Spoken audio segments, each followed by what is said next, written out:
அதனுடைய arrival தெரிஞ்சாலே இந்த சுதர்சன சக்கரம் gets triggered off on its own, it goes, it demolishes and returns. That is the latest missile discovered by our Indian scientists. Therefore, even today, US is afraid of us. The entire world is afraid of India because most recent, latest invention is that Sudarshana. And he has described it so technically.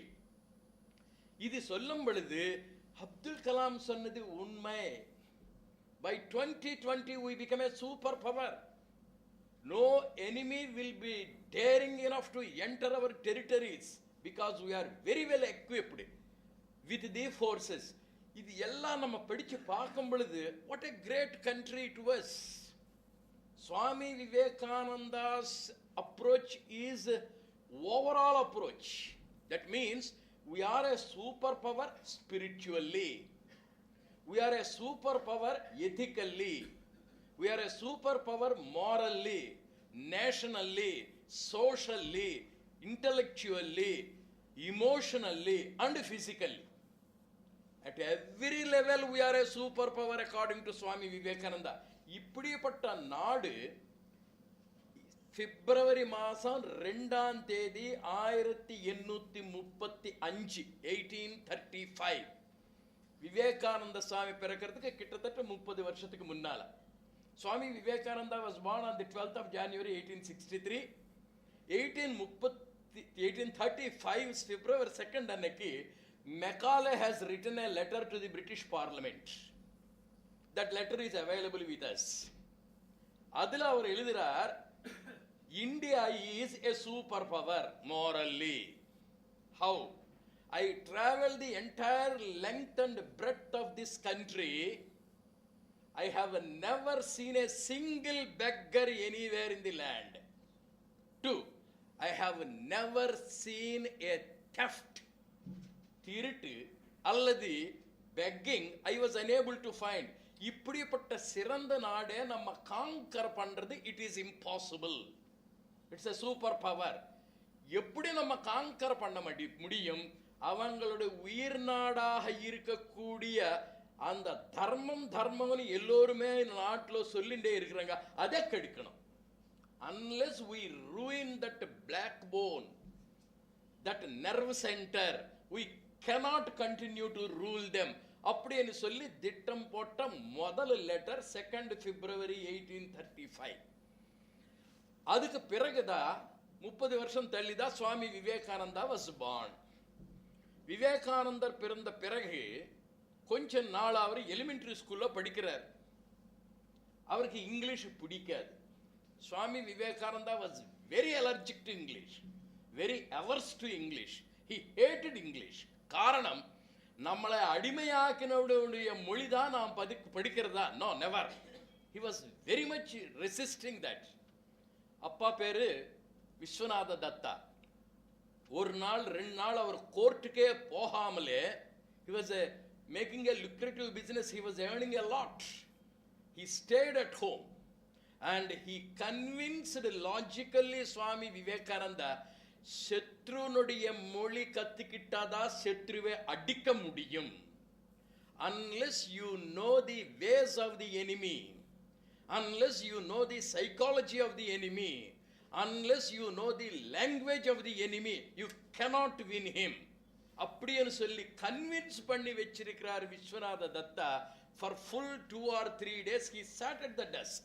சின்ன பையன் 6-7 வயசு இருக்கக்கூடிய நரேந்திரன் கிட்ட படிடா அப்படின்னு மொரட்டத்தனமா சொல்லாமலே, very convincingly he sat, point after point he discussed, and Vivekananda was made to be amenable. He agreed, yes, you are right. பண்பு வேறு, மொழி வேறு, சம்ஸ்கிருதி வேறு, பாஷை வேறு. இங்கிலீஷ் படிச்ச காரணத்தினால நான் இங்கிலீஷ்காரனாக போறது இல்லை. Simply because I learned the language called English, I don't become the Britisher. It is a weapon with which I can conquer him, he thought. And from that day he applied himself to the English language, not to the English culture. Culture is different, language is different. And he, using the Britishers' weapon, he conquered them. அன்னைக்கு அவர் English கத்துக்கலன்னா வெள்ளக்காரனுக்கு நம்மளுடைய பெருமை தெரிய வைக்கக்கூடிய வாய்ப்பே இருந்திருக்காது. விவேகானந்த சுவாமி என்று சொல்லி ஒரு பெரியவர் இருந்ததாகவே நம்ம நாட்டில் தெரிஞ்சிருக்காது. பல பெரிய பெரிய சன்னியாசிகள், சாதுகள், மகான்கள் நம்ம நாட்டில் இமாலயங்களில் இருக்கிறாங்கன்னு தெரியுமே தவிர அவர்களுடைய பெருமை நமக்கு ஒன்றும் தெரிஞ்சிருக்காது. Swami Vivekananda has brought an awakening to the entire nation. It is all because of the secret. Know the enemy's weakness, know the enemy's weapon with which you can conquer him. That is the first and foremost lesson Swami Vivekananda learned, and then he proceeded. Ippa Swami Vivekananda, step by step I shall give you the points. Vivekananda was initially called Narendranath. Narendranath means the best of the mankind. Nara, Manusan, Indran. மனுஷர்களுக்குள்ள ஒரு இந்திரன் மாதிரி, நரோத்தமன். மனிதர்களுக்குள்ள ஒரு சிறந்த மனிதன். That was the name given to him. இவர் புவனேஸ்வரி தேவிக்கு விஸ்வநாத தத்தாவுக்கு பிறந்திருக்கார் 1863 ஜனவரி 12 சின்ன வயசுல இருந்து நல்லா மிஸ்chievous, டைனமிக், எக்ஸலென்ட். பள்ளிக்கூடத்துக்கு போனார், காலேஜுக்கு போனார். ப்ரொஃபஸர் ஹேஸ்டி என்பவர் ஐரிஷ் ஜென்டில்மன். அவர் படிக்கிற கல்லூரிக்கு ப்ரொஃபஸராக, பிரின்சிபலாக இருந்திருக்கிறார். BA class Naren was studying. He was a questioning type of boy, rational boy. He was neither a theist nor an atheist. கடவுள் நம்பிக்கை இருக்கிறவரும் இல்லை, இல்லாதவரும் இல்லை. எனக்கு தெரியாது. கடவுள் இருக்காரா தெரியாது, இல்லையா அதையும் என்னால் சொல்ல முடியாது, தெரியாது. Englishல there is a beautiful word, agnostic. Agnostic means I do not know. Is there God? I don't know. Is there no God? I do not know. அதுக்கு என்கிட்ட ப்ரூஃப் இல்லை, இதுக்கு என்கிட்ட ப்ரூஃப் இல்லை. Therefore I am an agnostic. Narendra was like that. கிளாஸுக்கு போனார். வேர்ட்ஸ்வர்த்தினுடைய கவிதை பாடம் நடந்து கொண்டே இருக்கிறது. அன்னைக்கு வர வேண்டிய இங்கிலீஷ் லெக்சரர் வரவில்லை, கேஷுவல் லீவ். அந்த காலத்தில் யாராவது ஆசிரியர் கேஷுவல் லீவு போட்டால் அந்த கிளாஸ் மாணவர்கள் எல்லாம் டீ கடைக்கு போய் மரத்தடியில் உட்கார்ந்து படிக்கிறது கிடையாது, டீ குடிக்கிறது கிடையாது. இன்னைக்கும் திருவேடகம் காலேஜில் ஒரு கிளாஸும் யாருக்குமே கேன்சல் பண்ணுறது கிடையாது. If all the teachers go on leave, the principal will engage all the students in the prayer hall. இது ஆக்சுவலாக நடந்தது. ஏதோ all India federation of college teachers எல்லாம் வந்து எங்கள் ஆசிரியர்கள் எல்லாம் வழி கொண்டு போகும் பொழுது எத்தனை பேருன்னா வழியில் போயிடலாம்னு சொல்லி 1000 மாணவர்களும் உள்ளேயே உட்கார வச்சுட்டு காலையில் 10 மணிலேருந்து சாயந்தரம் 5 மணி வரையும் கிளாஸ் நடத்தின பிரின்சிபல்ஸ் இருக்கிறாங்க இங்கே. And then the teachers came forward. நல்ல முதலாளி, ஹோட்டல் முதலாளி யாரு, எல்லா வேலைக்காரங்களும் போனாலும் சரி, சமையல்காரன் போனாலும் சரி, ஸ்வீப்பர் போனாலும் சரி, என்னால் நடத்த முடியுங்கிற கான்ஃபிடன்ஸ் முதலாளிக்கு இருந்ததுன்னா ஒரு பையனும் ஸ்ட்ரைக் பண்ண மாட்டான். Now this professor Hastie, Hastie, is the Irish gentleman. He was the principal. English lecturer leave, Wordsworth பாடம். அவருக்கு வந்தாரு, கிளாஸ் நடத்துறாரு. ஒரு வார்த்தை சொல்ல வேண்டியது இருக்கு.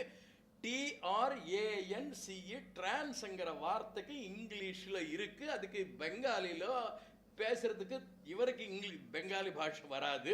He was trying to explain the meaning. அப்போ எக்ஸ்பிளைன் பண்ணும் பொழுது he went on describing various words. It is a peaceful state, it is a cheerful state, it is an extraordinary state, it is a supramental state, it is a spectatorship of the entire universe, it is a samadhi state. அப்படி எப்படின்னு எவ்வளோ என்னமோ வார்த்தைகளை உபயோகப்படுத்துகிறாங்க. BA கிளாஸில் இருக்கக்கூடிய நரேன் கேட்டுட்டே தான் இருக்கிறேன். At one stage the principal thought, எந்த அளவுக்கு நான் தியரிட்டிக்கலாக பேசினாலும் இவங்களுக்கு மாணவர்களுக்கு புரியறது இல்லை, இதுக்கு ஒரு ப்ரூஃப் நான் கொடுக்கணும்னு நினைச்சார். My dear children, if you want to understand that state of trans supramental state, Beyond this Ganga, there is a place called Dakshineshwar. In that Dakshineshwar, there is an elderly man called Ramakrishna Paramahamsa. If you look at him, and the ecstatic state, and the transcendental state, புரிஞ்சுக்கிறதுக்கு ஒரு வாய்ப்பு கிடைக்கும். Go and see enter. Vivekananda seized the earlier opportunity, saw him. இது first meeting between Sri Ramakrishna and Narendranath. அதிலிருந்து தொடர்ந்து போயிட்டேதா இருக்கிறார். BA முடிஞ்சது, லா காலேஜுக்கு போனார். அப்பா மாதிரி லாயர் ஆகணும்னு என்ன அப்பாவுக்கு ஆசை. He was put in the law college. லா காலேஜில் நரேந்திரன் படிச்சுட்டே இருக்கக்கூடிய நேரத்தில் அப்பாவுக்கு ஹார்ட் அட்டாக் வந்தது, காலமாகிவிட்டார். Viswanatha Datta passed away. Now, இதுவரையும் Vivekananda was a theorist. Most teachers, most intellectuals are theorists. மேடையில் பேசுறதுக்கு, கிளாஸ் ரூமில் பேசுறதுக்கு we are wonderful theorists.